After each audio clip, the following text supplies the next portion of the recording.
Olá, meus preciosos irmãos, amigos, ouvintes que estão aí ligados conosco nessa hora.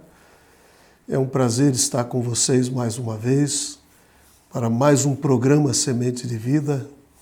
E nós estamos aí discorrendo sobre a vida do nosso profeta e das pessoas que estiveram ligadas mais diretamente com ele e o seu ministério e que bondosamente tem nos transmitido e com isso nos legado um testemunho maravilhoso que tem sido de muita bênção para todos nós. E eu tenho podido ver o quanto que isso tem sido uma boa influência para todos os nossos irmãos. Essa programação tem sido levada aos vossos corações.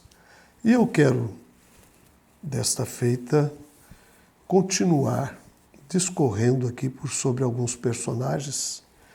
E nessa oportunidade, nós estaremos aqui dando um testemunho do genro do nosso profeta. Na verdade, ele conviveu apenas 2 anos com o nosso profeta, mas nos legou um testemunho maravilhoso e hoje tem sido um instrumento que Deus está usando de uma forma extraordinária, principalmente para o povo que fala o castelhano, né? As nações que falam castelhano. Ele tem viajado mundo afora para poder transmitir essa mensagem e o testemunho que a sua experiência que ele teve com o profeta e a mensagem que Deus nos deu através do 7º anjo de Apocalipse 10:7.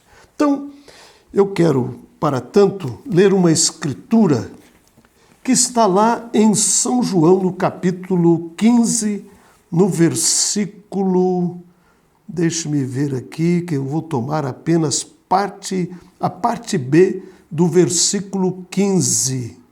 São João 15:15, parte B. Vocês são meus amigos, disse Jesus, pois eu lhes disse tudo o que o Pai me disse. Vocês não me escolheram, mas eu os escolhi. Então, eu penso que isso aqui realmente é maravilhoso, né? Deus partilhando os segredos, partilhando os mistérios para os seus amigos, E eu penso que nós estamos fazendo a mesma coisa nesta hora, partilhando estes segredos que Deus tem revelado através do 7º anjo de Apocalipse 10:7 para os nossos amigos, irmãos e amigos. Então, ele diz assim, olha, deixa eu pegar aqui, o nome dele é George Smith. E no ano de 1963, ele diz assim, eu encontrei Rebecca Brana pela primeira vez. Éramos os mais novos do colégio em Tucson, Arizona. E éramos membros do coral da escola. Estávamos ensaiando para uma produção da ópera Carmen. E uma coisa que me chamou a atenção nela foi o fato de que ela usava um vestido para os ensaios, o que era um contraste com o que a maioria das meninas ali nos dias usavam. A igreja que eu frequentava, diz ele, não ensinava quanto a mulheres vestir calças compridas. Mas, pessoalmente, eu nunca gostei dessa ideia. E quando finalmente eu criei coragem de convidá-la para sairmos juntos, ela me disse que, primeiro, ela teria que conhecer, ou eu teria que conhecer o seu pai e conseguir a permissão dele. E o pequeno apartamento onde ela morava distava apenas de umas 2 quadras da minha casa. Então, um dia depois da aula, eu dei uma passada por lá e no quintal eu vi um homem de meia idade, muito musculoso, sem camisa, aparando a grama. E este foi o meu primeiro encontro com William Branham. Eu não consigo me lembrar sobre o que conversamos, mas foi uma reunião muito agradável. Mas o mais importante para mim naquele momento foi que ele me deu a permissão para namorar a sua filha. Então, ele contando, ele relatando aqui o seu primeiro contato. E ele disse que até então ele nunca havia tido a oportunidade de ouvir acerca de William Branham. Então, foi o seu primeiro contato que ele teve. Tiveram ali uma conversa muito agradável, que ele nem mesmo lembra qual foi a conversa que ele teve, mas o que importava para ele é que ele estava recebendo ou ganhando o consentimento do mensageiro para namorar a sua filha. E eu quero lembrar que essa mocinha, ela era uma mocinha como qualquer uma das demais outras mocinhas, que ia à escola, e que tinha suas fases como qualquer uma outra moça da sua idade tinha. E o interessante é que ela cantava no coral da escola e que eles estavam ali preparando ali para cantar a ópera de Carmen.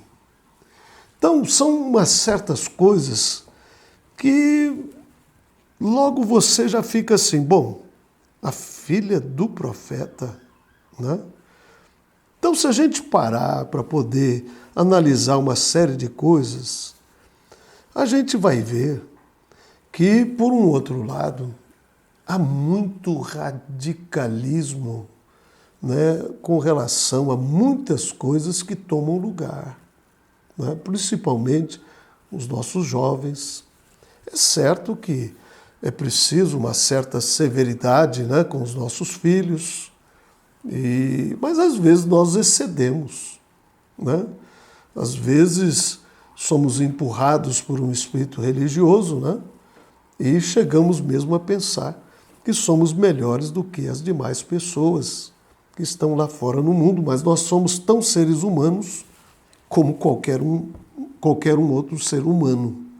Às vezes as pessoas olham para nós e acham que nós não comemos, nós não bebemos, E, na verdade, nós somos seres humanos, nós não somos anjos, nós somos seres falíveis, que erramos, falhamos.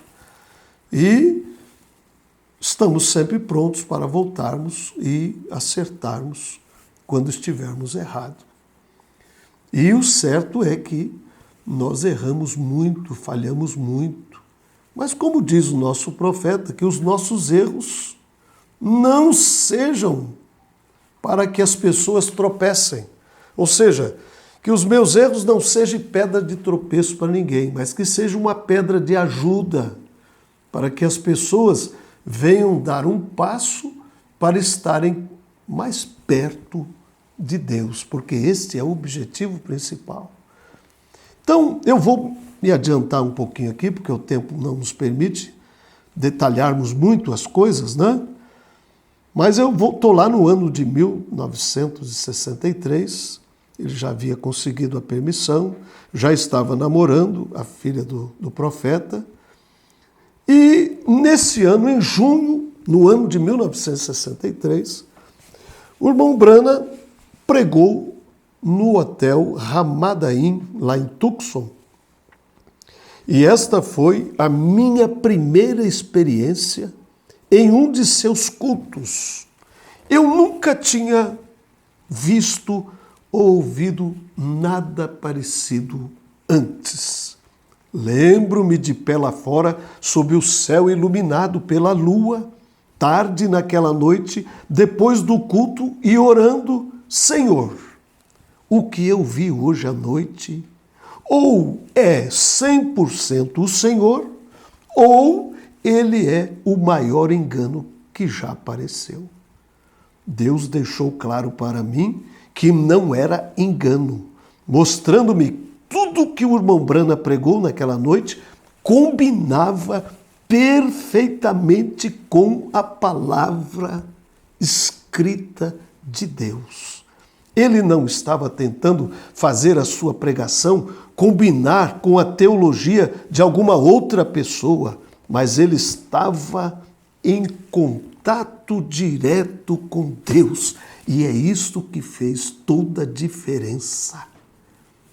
Um homem que viveu em contato direto com Deus. Mais tarde, naquele mês, quando sua família voltou para a Indiana, no verão, Rebeca me deu o livro Um Homem Enviado de Deus. Quando o li, me emocionou de tal forma que eu não conseguia parar de chorar. Ela também me emprestou o gravador e algumas fitas, e depois de ouvir aquela pregação ungida, eu sabia que era algo de que eu não poderia ficar longe. Eu precisava de mais. É verdade, quando você come um pouco disto, você quer mais. E você come mais e você quer mais. E você come mais e você quer ainda mais. Sabe por quê? Porque isso é bom demais. E quando chegou a hora de Rebeca e a sua família voltarem para Tucson a tempo para o início do ano letivo, eu tinha uma longa lista de perguntas que eu queria fazer para o irmão Brana. E ele dedicou o seu tempo para se assentar comigo e responder cada uma destas perguntas. E eu sabia desde o início que ele não era um homem comum.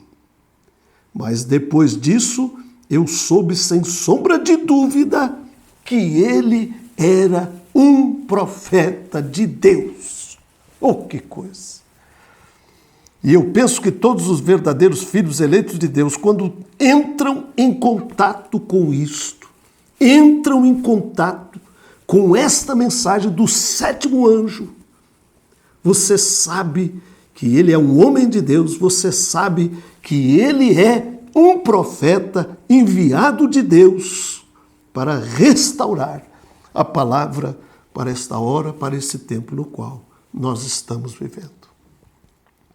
E ele continua contando aqui, olha, a minha primeira viagem a Jeffersonville foi em dezembro de 1963. Olha, vem programando ali durante todo esse ano, né? Na tarde de domingo, o irmão Brana me disse: Jorge, gostaria que você cantasse um hino especial no culto hoje à noite. Você não pode imaginar a surpresa que foi para mim. Eu estava visitando o Tabernáculo Brana pela primeira vez, tentando assimilar tudo, e eu disse: bem, irmão Brana, o que é que eu vou cantar? E ele disse: nós vamos ter um culto de cura nesta noite, que tal cantar? Então veio Jesus. Eu nunca tinha ouvido esta música antes, mas Rebeca e eu ensaiamos algumas vezes e tudo saiu bem. Embora eu estivesse muito nervoso diante de todas aquelas pessoas santas, então o irmão Brana veio e pregou: olhe sempre para Jesus. Ou se tão somente nós pudéssemos, todo o tempo, estarmos olhando só para Jesus. Olhem sempre só para Jesus. Não olhe para o irmão, não olhe para a irmã, não olhe para aquele problema, para aquela dificuldade. Olhe sempre para Jesus. Este é o grande segredo de uma vida vitoriosa em Cristo. Eu assisti a outras reuniões que o irmão Brana realizou lá no Arizona, e cada reunião parecia melhor do que a anterior. E eu e ele também passamos algum tempo juntos privadamente, o que foi muito especial.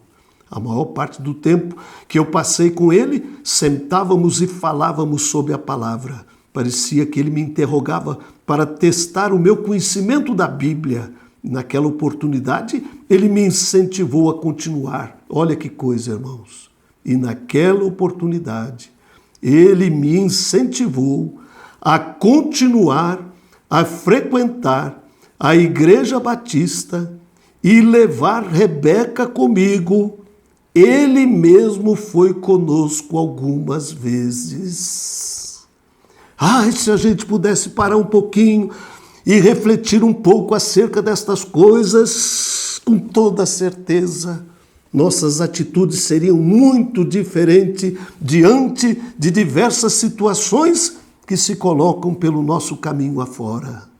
E nós precisamos, irmãos, amigos, meus preciosos ouvintes, nós precisamos, pelo Espírito Santo de Deus, absorvermos estas coisas para que possamos ser bem-sucedidos nos dias que o Senhor tem nos dado aqui por sobre a face dessa terra. Por isto, eu sempre gosto de lembrar daquela oração célebre de Moisés: Senhor, ensina-me a contar os meus dias para que venha alcançar um coração sábio diante de ti. Então, nós encontramos aqui agora nosso profeta incentivando o seu genro, ainda estava ali namorando a sua filha, né? E então nós estamos vendo que ele ainda não era nem mesmo um cristão nascido de novo, né? Estava lá na Igreja Batista, e ele agora incentiva ele a levar também a sua filha para lá, e ele também foi com eles algumas vezes, e ele diz assim: mas em casa o meu pai não estava muito satisfeito com este meu novo relacionamento. Palavras como cura divina, revelação, não eram muitas vezes ouvidas em nossa casa. Ele temia que eu tivesse me envolvido com algum tipo de fanatismo, mas nada que ele dissesse poderia me deter. Eu simplesmente não conseguia obter o suficiente desse ministério maravilhoso. Agora nós já vamos lá para o ano de 1965. Eu fui falar com o irmão Brana sobre uma relação séria. Eu queria casar com a sua filha. E quando cheguei lá para conversar com ele acerca do assunto,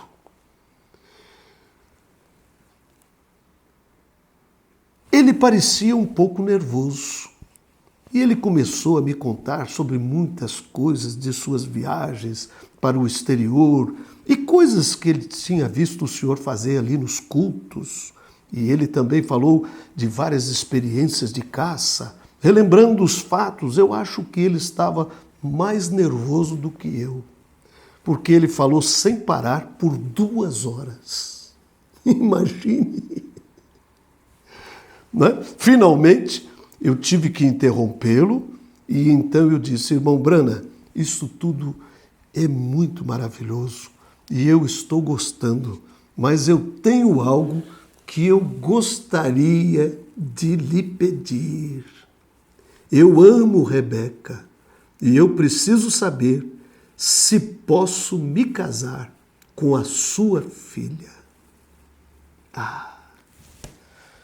Parece que isso aí foi tão impactante, né? Olha que a reação que ele teve com o nosso irmão George Smith, e ele se assentou na cadeira e os seus olhos se amildaram.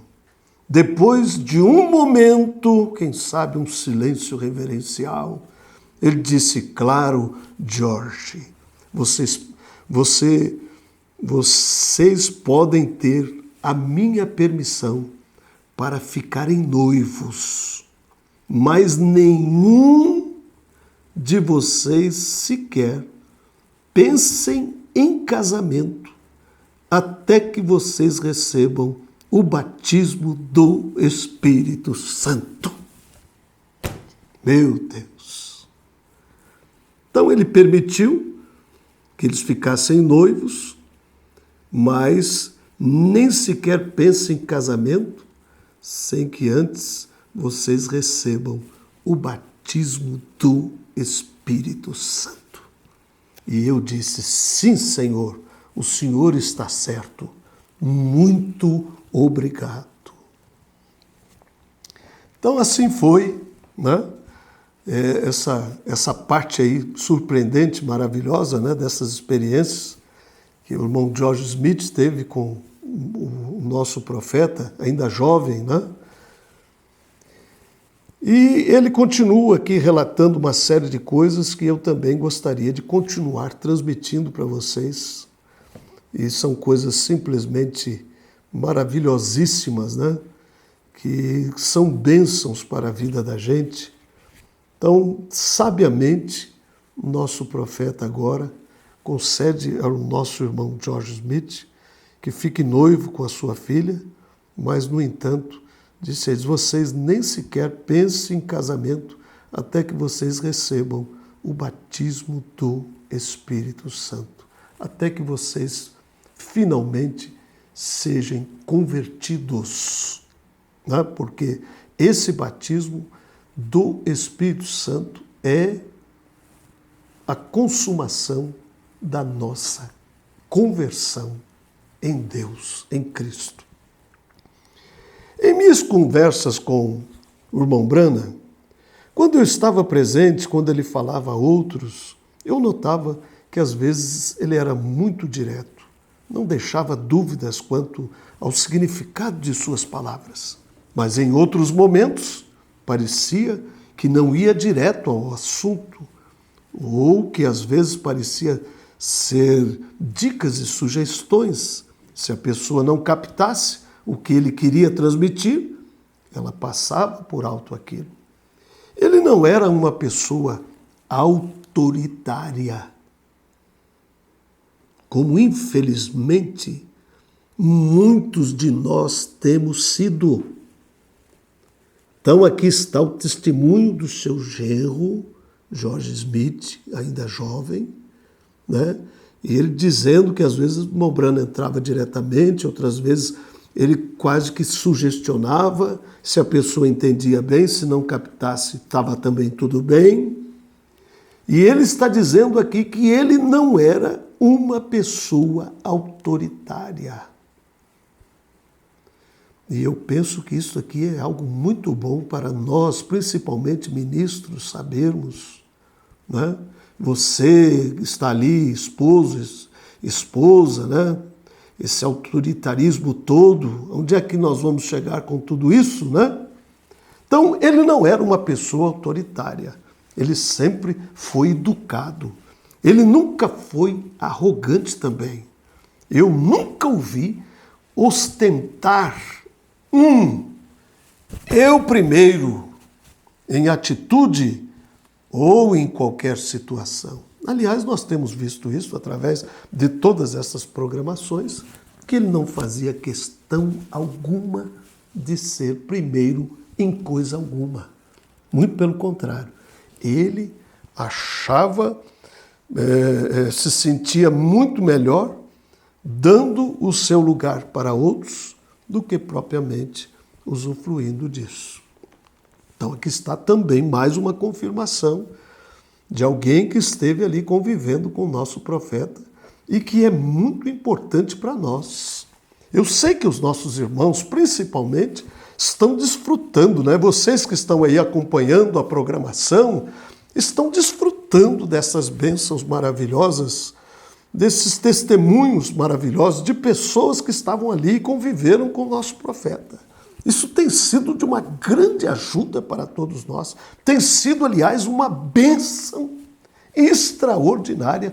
E eu tenho podido receber alguns testemunhos de alguns irmãos que às vezes entram em contato conosco, ou nós entramos em contato com esses irmãos e eles nos relatam suas experiências que eles têm tido depois dessas programações que estão acontecendo aí, né, os programas Sementes de Vida que estão entrando aí pelos lares afora. Então a gente sabe que Deus tem um propósito com todas as coisas. Nada acontece por acaso. Tudo está contribuindo para o bem daqueles que amam o Senhor. E se você ama a Deus e foi chamado pelo seu decreto, isso com toda certeza será uma bênção para a sua vida. Nós não somos frutos do acaso. E as coisas que estão tomando lugar não é o acaso. Deus não cuida dos seus assuntos por mera casualidade. Deus, muito mesmo antes de haver o princípio do que quer que seja, Ele sabe de antemão o fim de todas as coisas.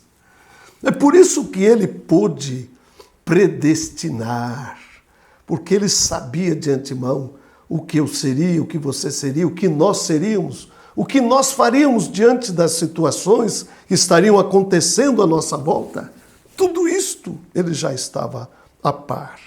Por isto, nós somos muito agradecidos a Deus pela sua bondade inefável que Ele tem dispensado para nós através desta mensagem. Às vezes eu fico pensando, o que seria de mim?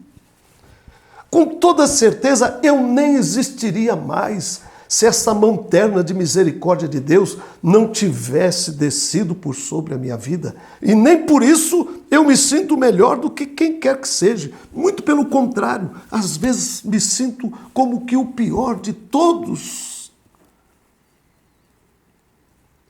E às vezes isso soa até um tanto estranho, mas é a verdade.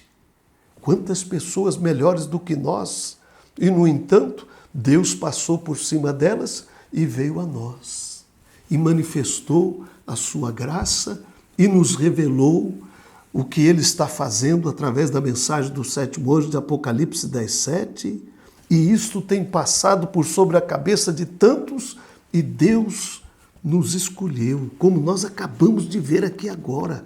Vocês são meus amigos, pois eu lhes disse tudo o que o Pai me disse, tudo que o Pai me disse, eu estou repartindo com vocês. Tudo que Deus tem, Ele tem dado aos seus filhos nesta hora, através da mensagem do sétimo anjo, porque nos dias da voz do sétimo anjo, quando ele tocasse a sua trombeta, todos os mistérios de Deus seriam revelados e dados a conhecer. Irmãos, disse Jesus, vocês são meus amigos.